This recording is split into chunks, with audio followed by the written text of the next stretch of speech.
Voilà, frères et sœurs, chers amis, bonjour.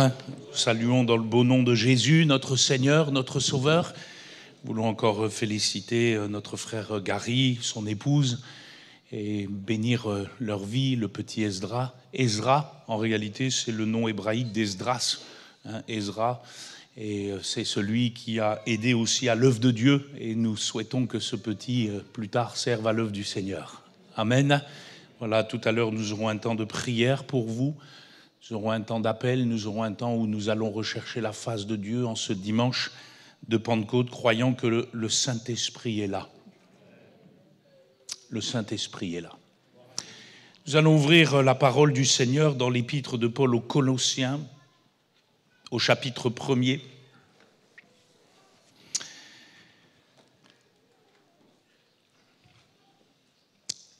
Que d'agitation aujourd'hui, que de tumulte. J'ai parfois l'impression, je ne sais pas si c'est parce qu'elle est terminée, que notre monde ressemble à une grande foire agricole. Ça grouille de partout, ça se bouscule, ça s'amuse, excusez-moi l'expression, ça meugle, ça grogne, ça caquette, ça sent pas toujours très bon. Et au milieu de tout cela, ça court dans tous les sens. Les uns veulent ceci, les autres veulent cela. On ne s'accorde plus sur grand-chose. On est animé par toutes sortes d'intérêts personnels et finalement on tourne en rond. Un peu comme le peuple d'Israël à la sortie d'Égypte qui, après avoir manqué le virage, par incrédulité, par agitation, s'est retrouvé à errer 40 ans dans le désert. Et pour sortir de tout cela, parce que, frères et sœurs, à un moment donné, il faut bien sortir de tout cela. Et pour ce culte en commun de Pentecôte, j'ai intitulé ce message « L'animation du Saint-Esprit ». Alors attention, en voulant parler de l'animation du Saint-Esprit, je ne dis pas que le Saint-Esprit fait dans l'animation, comme un animateur armé de son BAFA pourrait le faire dans un centre de loisirs.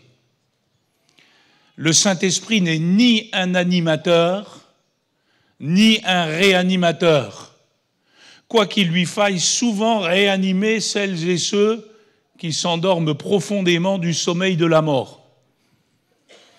En parlant de l'animation du Saint-Esprit, je ne parle pas non plus des dérives que l'on peut voir ici ou là concernant le soi-disant mouvement prophétique. Je crois profondément à la prophétie de l'Esprit. Mais je crois qu'il y a souvent trop d'animation charnelle et humaine dans tout ce qu'on voit et tout ce qu'on entend. Et si peu de la saine, de la sainte et de la puissante animation du Saint-Esprit qui fait vraiment avancer les choses. Parce que, frères et sœurs, attention, des rassemblements animés ne signifie pas forcément que Dieu est à l'œuvre. La preuve, on est souvent bien loin de l'expérience puissante et glorieuse de la Pentecôte, où les 120 remplis du Saint-Esprit furent tous animés, puissamment animés, et puis surtout par leur vie, par leur témoignage, par leur impact, ont bousculé, bouleversé Jérusalem, au point que très vite, ils furent 3000, puis 5000, puis 8000, et puis l'œuvre de Dieu. Frères et sœurs, nous n'avons pas besoin d'animateurs ni d'agitateurs dans l'Église.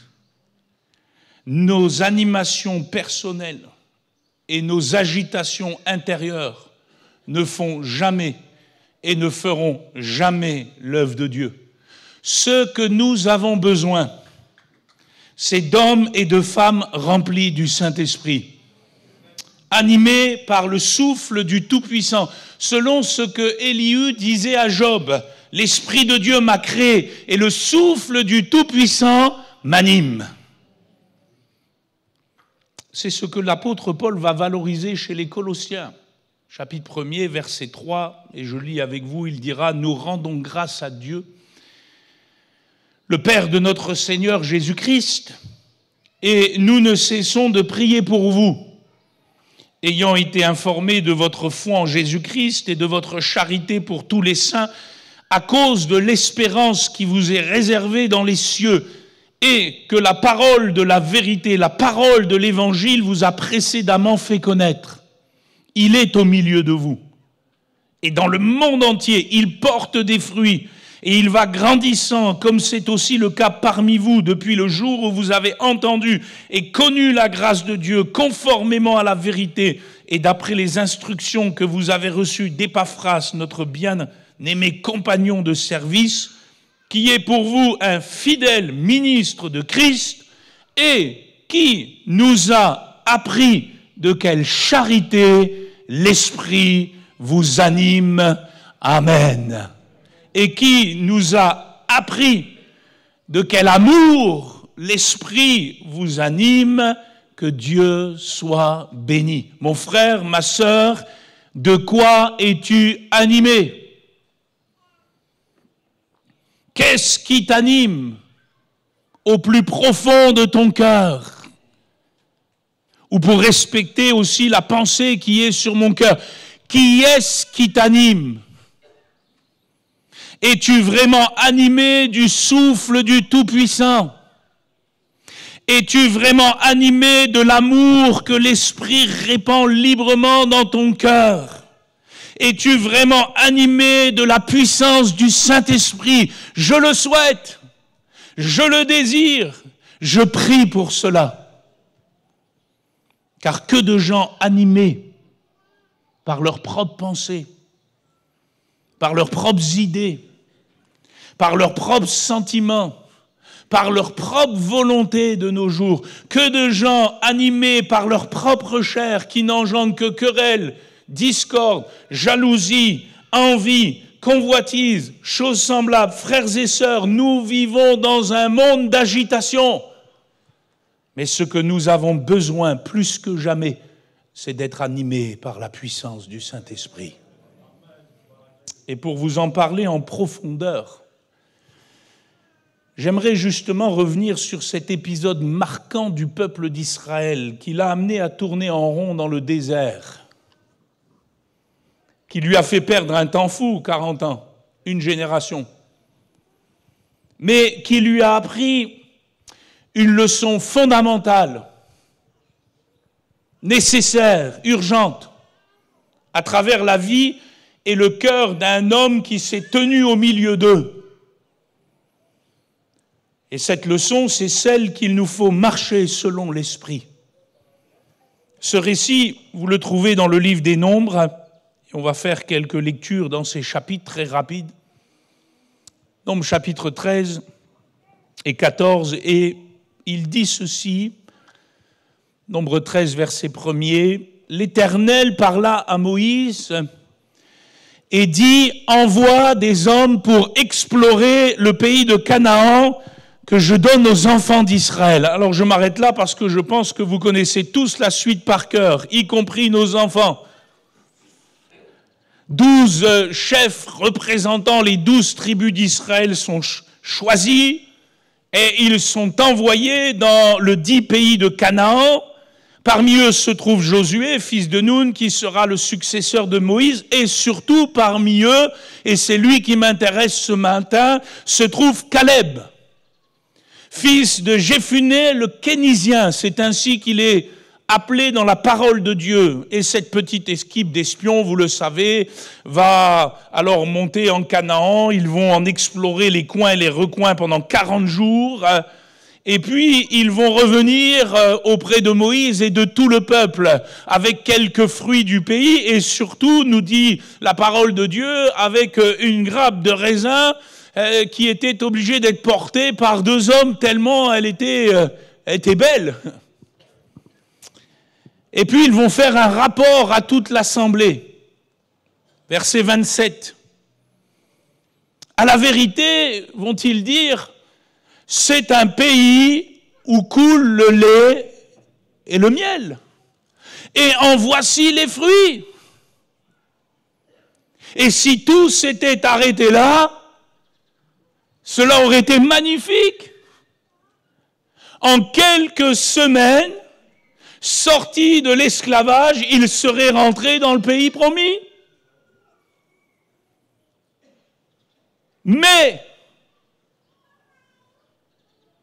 parce qu'il y a toujours un mais avec les gens qui n'ont pas l'esprit. Avec les gens qui sont charnels, qui n'ont pas l'onction. Mais le rapport des espions ne s'arrête pas là. Verset 28. Mais le peuple qui habite ce pays est puissant. Les villes sont fortifiées, très grandes. Nous y avons vu les fils de Philippe. Les Amalécites habitent la contrée du Midi. Les Hétiens, les Jébusiens, les Amoréens. Et tout cela habite la montagne. Les Cananéens habitent près de la mer, le long du Jourdain. Et voilà que la grogne va monter dans le cœur des uns et des autres. Alors que Moïse, au verset 20, avait demandé aux 12 espions d'avoir bon courage, 10 d'entre eux sont découragés et décourageants. C'est fou comme l'incrédulité peut monter très vite dans nos cœurs, bien plus vite que la foi. Un seul, verset 30, va alors se lever au milieu de toute cette assemblée. Caleb, nous dit le texte, fit taire le peuple. Je sais que parfois on n'aime pas que quelqu'un nous dise de se taire, mais c'était nécessaire ce jour-là. Caleb fit taire le peuple qui murmurait contre Moïse et il dit « Montons, emparons-nous du pays car nous y serons vainqueurs. » Malheureusement, comme très souvent, la majorité l'emporte. Les hommes qui étaient avec lui dirent, verset 31, « Nous ne pouvons pas monter contre ce peuple, car il est plus fort que nous. » Et ils décrièrent devant les enfants d'Israël le pays qu'ils avaient exploré. Résultat, Nombres chapitre 14, verset 1er, toute l'assemblée éleva la voix et poussa des cris, et le peuple pleura pendant la nuit. Tous les enfants d'Israël murmurèrent contre Moïse et Aaron, et toute l'assemblée leur dit, « Que ne sommes-nous morts dans le pays d'Égypte ? Ou que nous sommes-nous morts dans ce désert? Pourquoi l'Éternel nous fait-il aller dans ce pays où nous tomberons par l'épée, où nos femmes et nos petits-enfants deviendront une proie? Ne vaut-il pas mieux pour nous retourner en Égypte? » Et ils se dirent l'un à l'autre. Comme quoi, dans les nuits, on peut se dire plein de choses. Nommons un chef et retournons en Égypte. Égyptomania. Quand nous ne sommes pas animés de l'esprit, non seulement nous n'avons pas la capacité de nous porter en avant, mais nous régressons, nous reculons et nous nous donnons foule de chefs et de prétextes pour retourner en arrière. Quoi qu'il en soit, verset 5, la réaction des hommes de Dieu remplis de l'esprit est magnifique.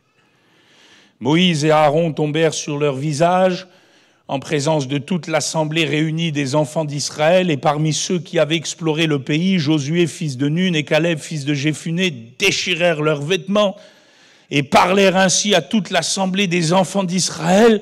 Le pays que nous avons parcouru pour l'explorer est un très bon pays, excellent. Si l'Éternel nous est favorable, il nous mènera dans ce pays et nous le donnera. C'est un pays où coule le lait et le miel. Seulement, ne soyez point rebelles contre l'Éternel. Ne craignez point les gens de ce pays, car ils nous serviront de pâture. Ils n'ont plus d'ombrage pour les couvrir. L'Éternel est avec nous. Ne les craignez point. Malgré tout, la tension est à son comble. Le peuple parle maintenant de lapider Moïse, Aaron, Josué et Caleb. Mais la gloire de Dieu apparaît, verset 10. La voix de Dieu résonne. Le ton est fracassant. L'Éternel dit à Moïse, jusqu'à quand ce peuple me méprisera-t-il? Jusqu'à quand ne croira-t-il pas en moi, malgré toutes les prodiges que j'ai faits au milieu de lui? Je le frapperai par la peste et je le détruirai. Mais je ferai de toi une nation plus grande et plus puissante que lui. Oh, l'occasion est belle pour Moïse, hein?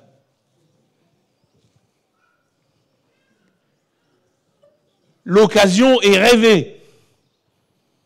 J'en connais plus d'un qui aurait signé des 2 mains et des 2 pieds et qui aurait dit « Ouh, les bons, fini !» Alléluia. Fais ça, Seigneur. Très bien. Mais Moïse est un homme d'onction. Parce qu'il y a toujours un « mais » avec les hommes d'onction qui s'opposent au « mais » des hommes charnels. Moïse est un homme de l'esprit. Il possède les mêmes sentiments qui étaient en Christ quand ce dernier vint sur la terre, puisque la Bible dit que Moïse fut l'homme le plus doux que la terre ait porté. Verset 17, il intercède à nouveau pour ce peuple qui manque terriblement de foi. Il plaide la cause des faibles et il obtient la faveur de l'Éternel en rappelant la nature merveilleuse de son être. Maintenant que la puissance du Seigneur se montre dans sa grandeur, comme tu l'as déclaré en disant, l'Éternel est lent à la colère et riche en bonté. Il pardonne l'iniquité et la rébellion, mais il ne tient point le coupable pour innocent, et il punit l'iniquité des pères sur les enfants jusqu'à la 3e et la 4e génération. Pardonne l'iniquité de ce peuple, selon la grandeur de ta miséricorde. La suite est tout simplement grandiose, verset 20. L'Éternel dit, je pardonne, comme tu l'as demandé. Mais, c'est la suite, mais, parce qu'il y a toujours un mais de Dieu, nécessaire, juste, lorsqu'il y a la rébellion des cœurs. Mais, je suis vivant. Et la gloire de l'Éternel remplira toute la terre. Tous ceux qui ont vu ma gloire et les prodiges que j'ai faits en Égypte et dans le désert, qui m'ont tenté déjà 10 fois et qui n'ont point écouté ma voix, tous ceux-là ne verront point le pays que j'ai juré à leur père de leur donner. Comme quoi, frères et sœurs, écoutez bien ça, hein, le pardon de Dieu ne signifie pas qu'il va tout vous donner à nouveau. Hein. Il y a des choses qu'on se détruit soi-même.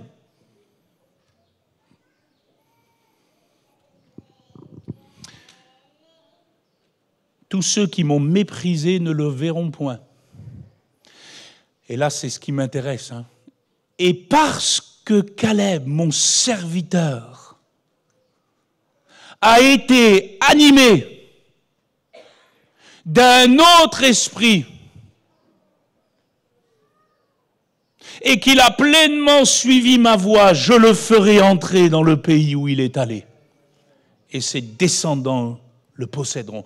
Je m'arrête là, je me focalise sur ce point. D'ailleurs, c'est le focus de Dieu qui est projeté là, qui nous invite à méditer sa parole là, sur cet homme. La lumière du Seigneur est projetée sur lui, sur son cœur. Le seul homme de toute cette génération, excepté Josué qui sera le successeur de Moïse, mais le seul homme qui entrera dans le pays promis. Pourquoi ? Parce qu'il a été animé d'un autre esprit. C'est fort. c'est puissant. C'est tout ce que nous avons besoin d'entendre les uns et les autres en ce jour de Pentecôte. Caleb a été animé d'une autre mentalité, d'un autre état d'esprit. Il avait une autre vision, une autre réalité, une autre impulsion, un autre désir, parce qu'il était animé du Saint-Esprit. Et c'est pour cela qu'il a pleinement suivi la voie de l'Éternel. Ce jour-là, comme tout au long de sa vie, même dans sa vieillesse, quand il a fallu prendre par la foi l'héritage qui lui était promis, Caleb, fils de Jéphuné, le Kénizien, Caleb, littéralement le petit chien, c'est ce que signifie son nom, l'humble parmi les humbles, mais surtout un homme d'onction, un homme d'esprit, un homme de Pentecôte, un homme qui était animé de quelque chose de plus grand, de plus noble, de plus vertueux que toutes les pensées charnelles et étriquées des hommes du peuple. Un homme zélé, capable de se tenir au milieu de l'agitation pour faire l'œuvre de Dieu. Frères et sœurs, il y a eu beaucoup d'agitation ce jour-là. Il y a eu beaucoup d'agitation cette nuit-là. Ça partait dans tous les sens, ça grognait, ça murmurait, les uns voulaient ceci, les autres voulaient cela, c'était en ébullition, il y avait du râler-pousser, c'était les œuvres de la chair, mais Caleb s'est tenu au milieu d'eux, rempli du Saint-Esprit, rempli de Dieu, animé d'un autre esprit. Alors qu'on parlait de défaite, alors qu'on parlait de mort, alors qu'on parlait d'impossibilité, lui, il parlait de victoire. Lui, il parlait de vie. Lui, il parlait de puissance. Il avait une autre mentalité, un autre langage, une autre attitude. Et frères et sœurs, c'est ça être rempli du Saint-Esprit. C'est pas seulement parler en langue. Parce que le parler en langue n'est que le signe initial du baptême dans le Saint-Esprit. Être rempli de l'Esprit, c'est avoir toute la puissance du Saint-Esprit dans ses actions, dans ses paroles, dans ses pensées, dans ses faits et gestes. C'est toute la force de Dieu pour se tenir au milieu de l'agitation et être différent pour faire la différence. Oh, puissions-nous être remplis du Saint-Esprit. Dans ce monde en perpétuelle ébullition, dans les familles agitées, dans les couples tourmentés, afin de développer, premièrement, une autre mentalité. Une autre mentalité, animée d'un autre esprit, d'un autre état d'esprit. Seigneur, veux-tu que nous commandions que le feu du ciel tombe et les consume? Vous vous souvenez de ceux qui ont dit cela? Jacques et Jean, évangile de Luc, on va le prendre, chapitre 9, verset 52. Jacques et Jean, les deux fils de Zébédée, les deux mêmes qui voulaient être assis, rappelez-vous, à la droite et à la gauche du Seigneur quand il viendrait dans son règne. Les deux auxquels Jésus leur donna un surnom, les fils du tonnerre, Boanerges. Qu'est-il écrit à leur sujet? Luc chapitre 9, verset 52, Jésus envoya devant lui des messagers qui se mirent en route et entrèrent dans un bourg des Samaritains pour lui préparer un logement. Mais on ne le reçut pas. T'es animé de quoi quand t'es pas reçu? T'es animé de quoi quand on ne fait pas ce que toi tu voudrais?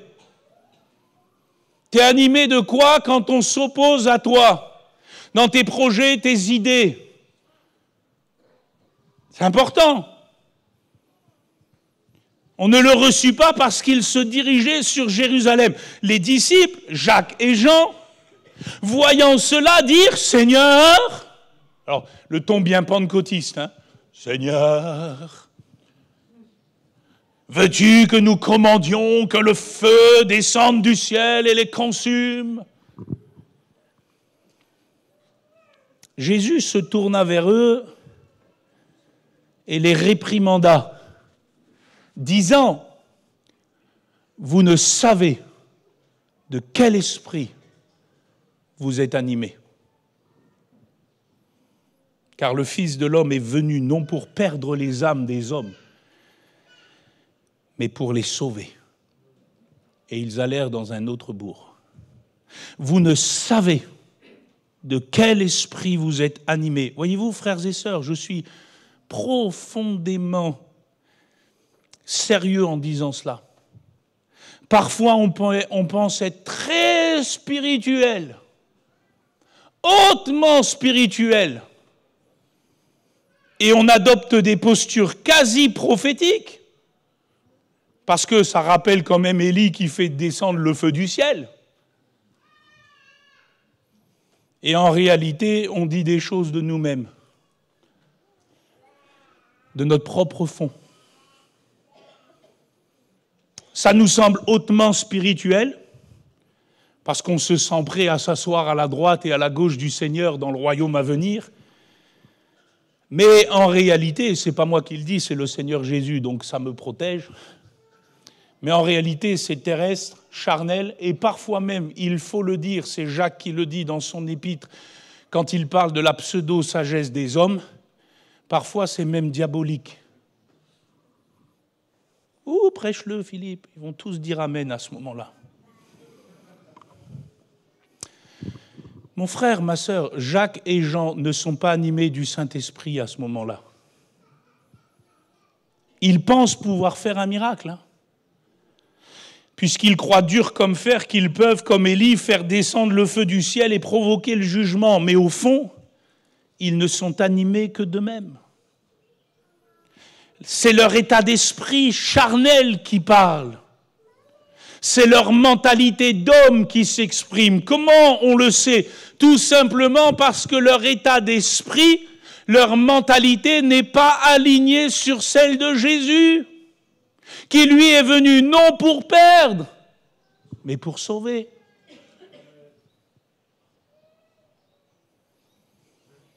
Ce que tu dis, c'est pour perdre ou pour gagner?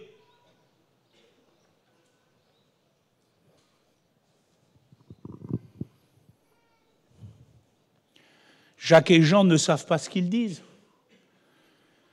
En voulant vouloir commander au feu du ciel de descendre et de consumer ces Samaritains réfractaires. Leur vision n'est pas seulement étriquée, elle est tout simplement fausse. Je vais même vous choquer, c'est fait exprès, hein. Vous êtes d'accord, pas d'accord, c'est pas important.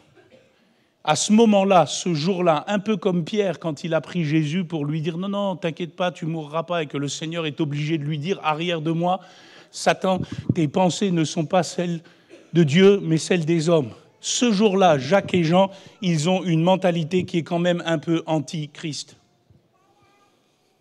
Oui, parce que c'est pas ce que le Seigneur veut.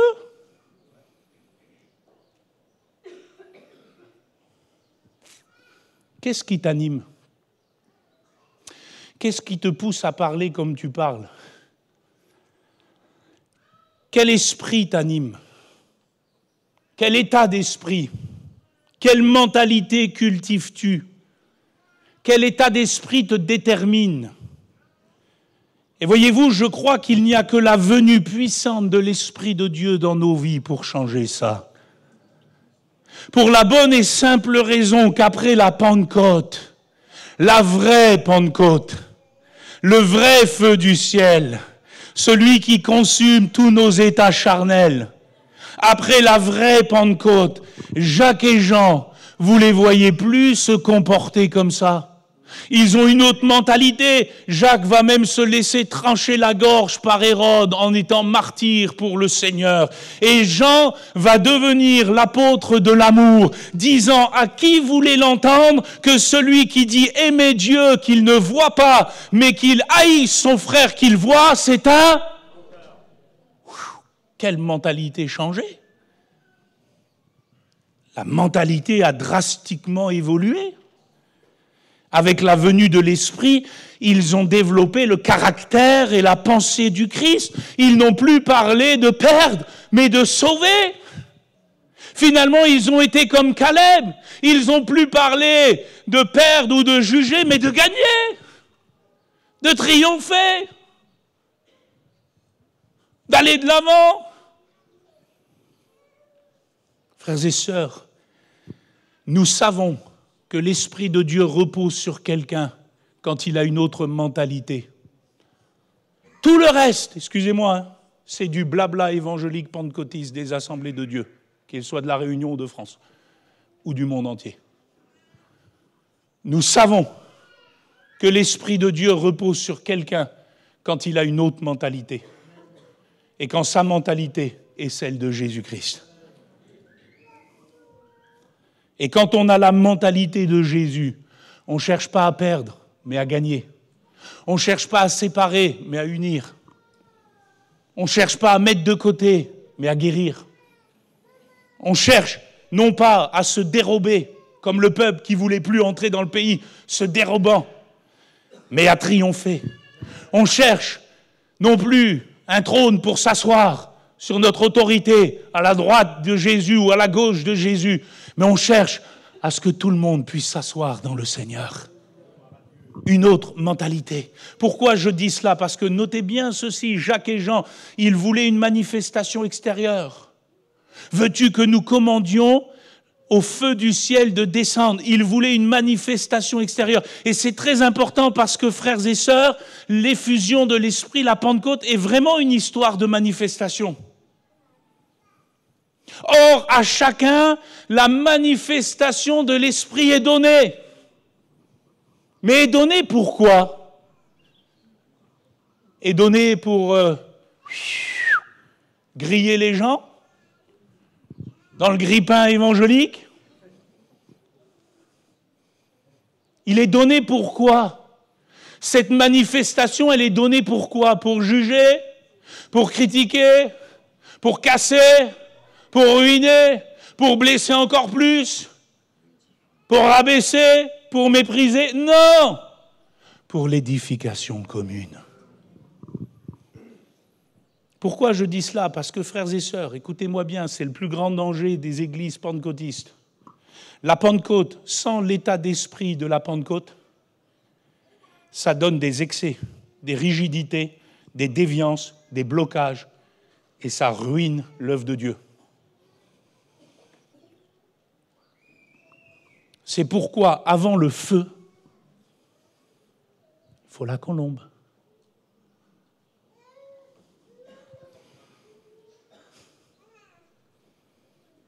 Avant le zèle, il faut l'évangile de paix. Parce que c'est seulement là qu'il y aura le zèle que donne l'évangile de paix.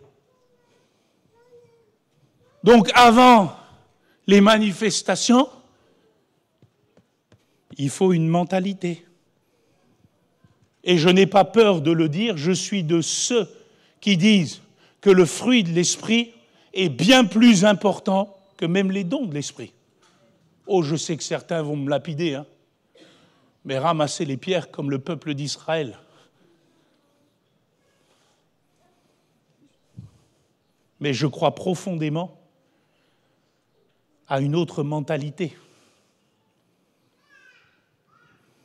C'est Paul qui le dit. Or, les œuvres de la chair sont manifestes. Ce n'est pas moi qui écris ces choses. Hein. Lisez les textes comme ils sont écrits. Il y a des manifestations. Les œuvres de la chair sont manifestes. Parce qu'il y a une animation. Quand la chair anime quelqu'un, elle manifeste des choses qui s'appellent les œuvres de la chair.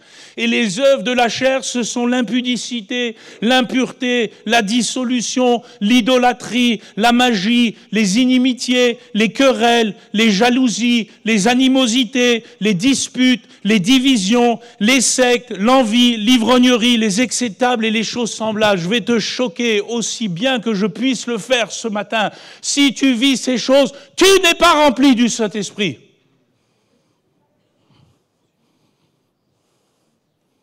Tu es animé d'un autre esprit qui produit des œuvres, des manifestations. Oh, tu peux enrober tout cela avec des paroles évangéliques, des versets, des argumentations, des justifications. Les œuvres de la chair sont manifestes. Où est l'esprit de Christ dans la division? Dites-moi. Où est l'esprit de Christ dans la querelle? Où est l'esprit de Christ dans la jalousie? Où est l'esprit de Christ dans l'envie? Où est l'esprit de Christ dans l'ivrognerie? Où est l'esprit de Christ dans l'impureté? Où est l'esprit de Christ dans l'impudicité? Où est l'esprit de Christ dans les animosités? Où est l'esprit de Christ dans tes critiques? Où est l'esprit de Christ dans tes murmures? Où est l'esprit de Christ dans toutes tes pensées? Ceux qui commettent de telles choses n'hériteront point le royaume de Dieu.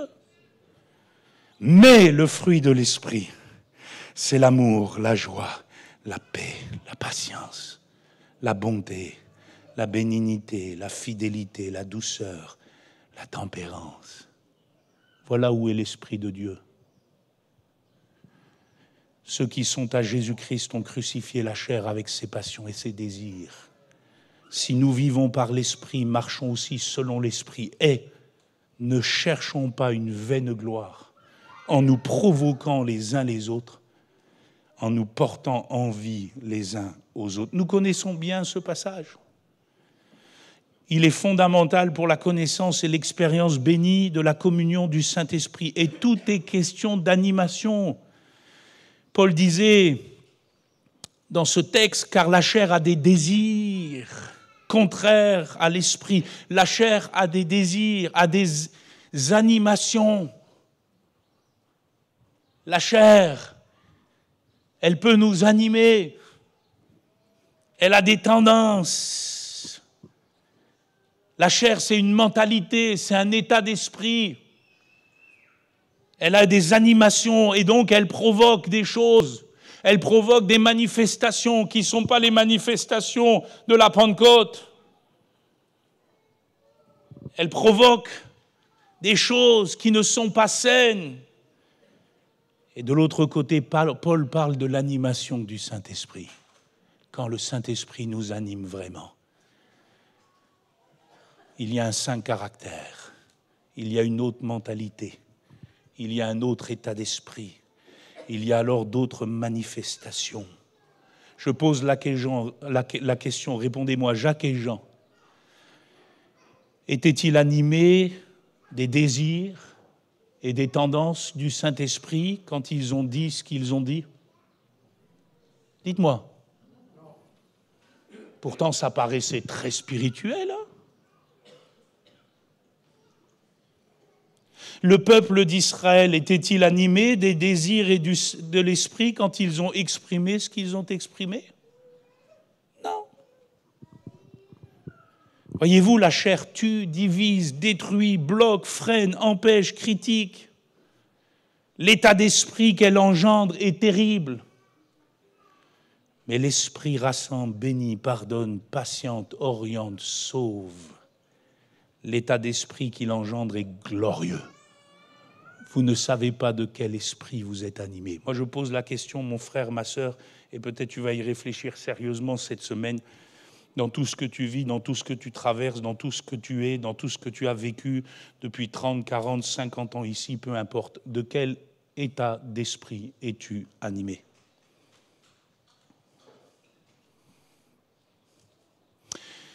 Parce qu'à partir de là, un autre langage. Ça va s'enchaîner, je vais être beaucoup plus court.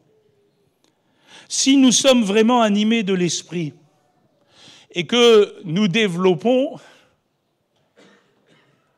la mentalité du royaume et du Saint-Esprit, à partir de là, naturellement, un autre langage sera dans notre bouche.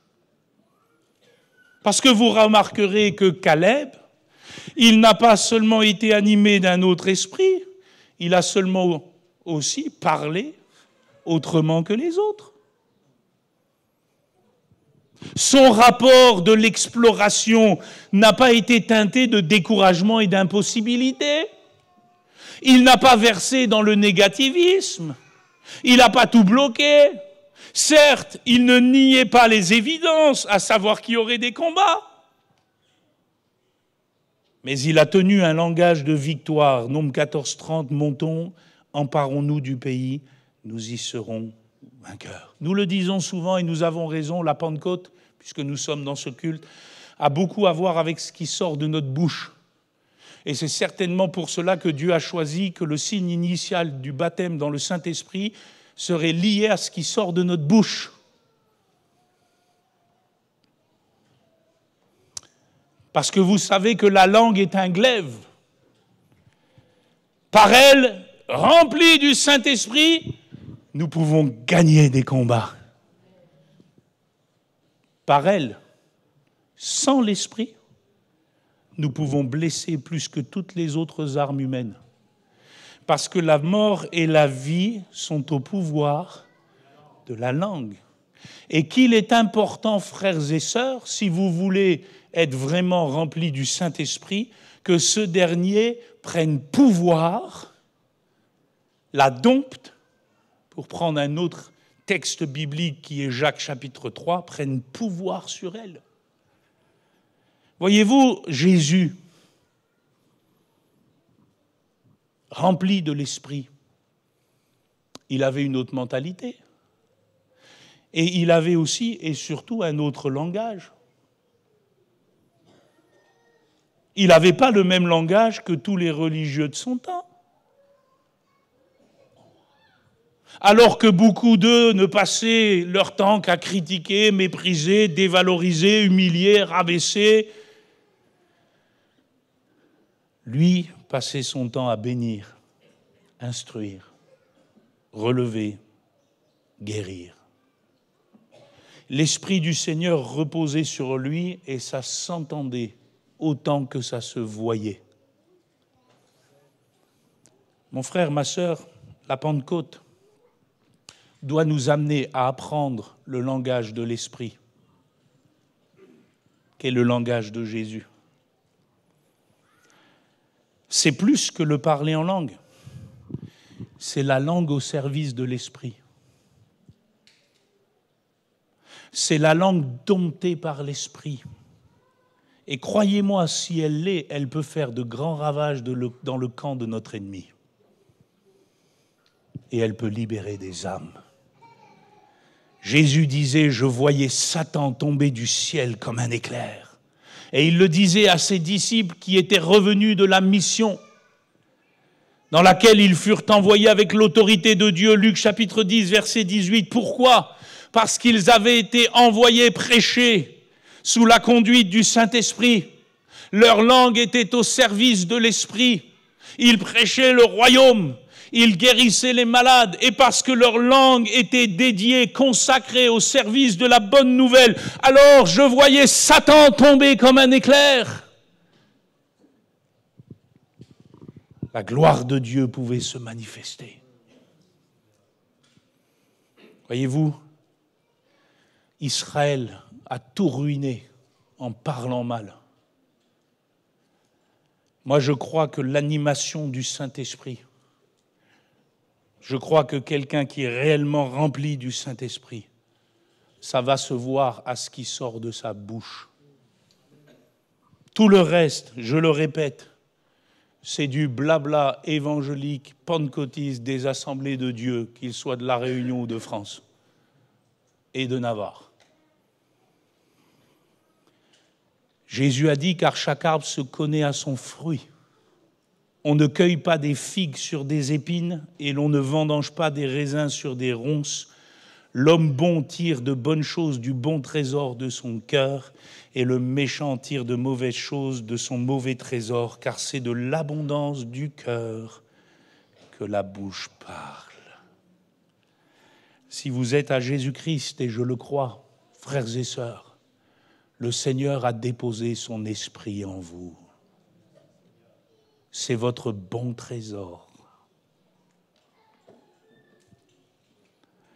La vie de l'esprit, c'est maintenant l'art de tirer de ce bon trésor les bonnes choses à communiquer dans toutes les situations que nous vivons. Vous comprenez pourquoi il faut être prompt à écouter et lent à parler. Parce qu'il est impossible, je mesure ce que je dis, il est impossible que sortent de votre bouche des propos qui blessent et qui détruisent si vous êtes rempli du Saint-Esprit. Oh, peut-être que ça peut vous arriver en une occasion lorsque vous êtes animé de la chair, parce que le mauvais trésor, et là il peut y avoir frustration, découragement, irritation, colère, ressentiment, et si c'est ces choses-là qui vous animent, mais vous allez vite vous humilier prestement. Vous allez vite demander pardon à qui de droit. Vous allez vous relever en laissant de nouveau le Saint-Esprit vous conduire. Mais pour le reste, dit Jésus, on ne cueille pas des figues sur des épines. On ne vendange pas des raisins sur des ronces. Cela signifie qu'on ne peut pas espérer des choses glorieuses si on est sans cesse en train de tirer de mauvaises choses de son mauvais trésor et que l'abondance de notre folie nous fait parler comme il ne faut pas. Un autre langage. Et puis, très courtement, je termine, une autre attitude. C'est ça la Pentecôte. Une autre mentalité, un autre langage, une autre attitude. Regardez Caleb. Ses faits et gestes témoignent de la noblesse de son cœur, de la grandeur de celui qui l'animait de l'intérieur, alors que tout le monde commence à ramasser des pierres. Heureusement que sur notre parking, il n'y a que des petits cailloux.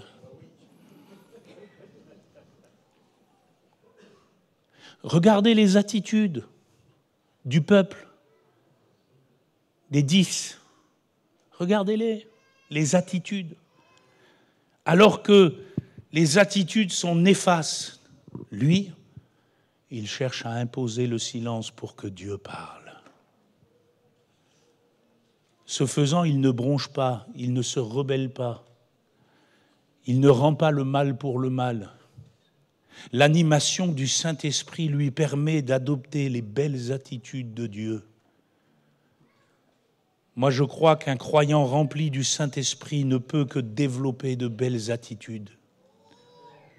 Ne savez-vous pas que votre corps est le temple du Saint-Esprit qui est en vous, que vous avez reçu de Dieu, que vous ne vous appartenez point à vous-même, car vous avez été rachetés à un grand prix. Glorifiez donc Dieu dans votre corps et dans votre esprit qui appartiennent à Dieu. Glorifiez donc Dieu dans votre corps et votre esprit. Voyez l'esprit, un autre esprit, une autre mentalité, le corps, la langue, les attitudes. Voyez le lien entre la mentalité, ce qu'on dit, ce qu'on fait. Notre corps, temple du Saint-Esprit, doit permettre la gloire de Dieu. Des belles attitudes, même sous la menace. Des belles attitudes, même sous les difficultés. Des belles attitudes, même si on est seul au milieu de l'agitation. Pas facile. On est vite emporté par le flot de la majorité. Des belles attitudes. D'ailleurs, une attitude, selon le dictionnaire, dans son sens premier, c'est une manière de tenir son corps. je peux dire, je ne lui ai pas dit, hein, c'est un exemple. Je peux dire à Julien, ton attitude ce matin derrière le pupitre, il faut la rectifier un peu. Dites pas amen, là, hein, parce que ce matin, c'était bien. On peut parler, par exemple, de quelqu'un qui a une attitude gracieuse. Mais dans son sens secondaire, et je pense que c'est ainsi qu'il faut le prendre dans la Bible, une attitude, c'est une manière de se tenir selon une disposition d'esprit. Alors pour faire simple, finalement, c'est une manière d'être selon la mentalité qui nous anime. Je lis ce dernier texte, 1 Thessaloniciens 4:3, vous allez vite le comprendre. Les musiciens pourraient déjà revenir. Ce que Dieu veut, c'est votre sanctification. C'est que vous vous absteniez de l'impudicité. C'est que chacun de vous sache posséder son corps dans la sainteté et l'honnêteté. Ça, c'est des attitudes, vous êtes d'accord avec moi ? Posséder son corps dans la sainteté et l'honnêteté, sans vous livrer à une convoitise passionnée comme font les païens qui ne connaissent pas Dieu.